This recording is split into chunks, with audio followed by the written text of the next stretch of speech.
This is an Unfunny People in Cars Getting Stuff short.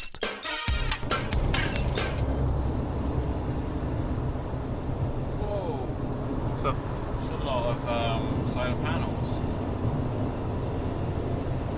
To your right. makes sense. Because they built a load in Oxford as well, and you could invest in it. And I thought, I'd quite like to invest in something that's, ethical and it's, Renewable, yeah, exactly. sensible. And I looked into it, and you had to start off by putting a minimum of $2,000 or something in. But the thing was, the return on it was shit, and they actually said in the prospectus you may lose all your money. Well, hang a minute. That's investment. In a renewable energy source, when you're selling the energy back to the grid? Well, the problem is at the minute, and the reason why it's not cost effective is because every time they try and build one, you get people trying to block it because it's close to where they live and they think it looks ugly and it's going to affect the property values, and they're not thinking, actually, hang on, in the long run, this is a fucking good thing. Now, what people don't realise is every time they do that and one less gets built, the average cost per unit of building these things increases. The only way technology like this gets cost effective if it's used so much, if it proliferates to the point that you are churning out hundreds of thousands of these in factories in Detroit that are currently closed and no one's got a job. You churn them out so many that the cost per unit is massively reduced. But nobody's thinking about the future because it's the capitalist society we live in. It's just about, oh, hold on, it might affect me tomorrow, so we can't all save we're the planet. interested in is a 4% gain year on year.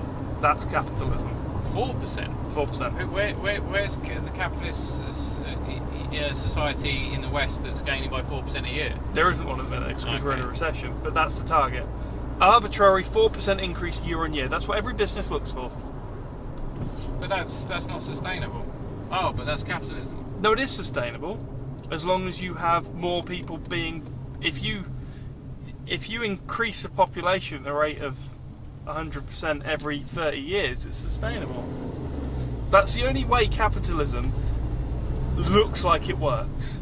The illusion of capitalism is backed up by the exponential growth rate of the last 60 years. But the only way to keep the growth rate at the targeted 4% year on year is to keep sacking your employees. Well, no, it's for the population to keep increasing. Well, yeah, but also, my understanding from a Marxist point of view is that that's how capitalism works. You have cycles where you have profit, then you have recession, because you're not looking to the future. You keep taking people on because times are good, and then you get to a point where everything slows down, so you start sacking these people. Exactly, yeah. So it is cycling. You therefore can't get this constant 4% growth. I don't believe capitalism works. I'm not going to say now, oh, here's the solution.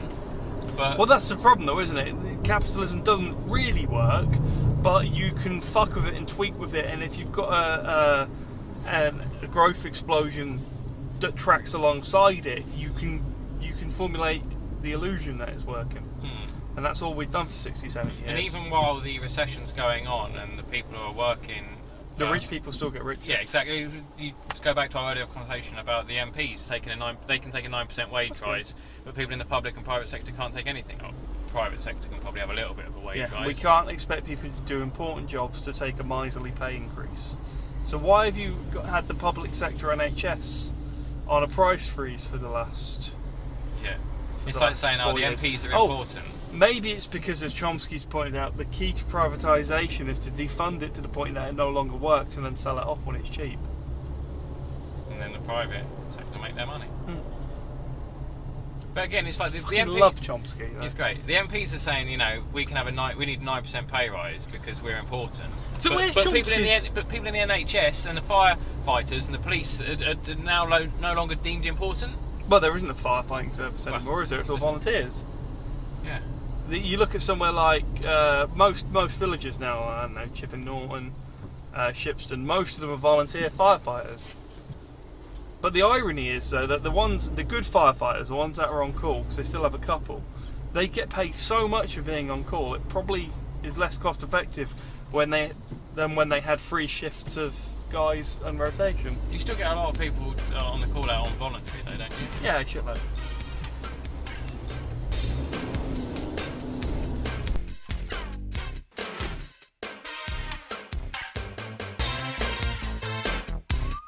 available now on Amazon.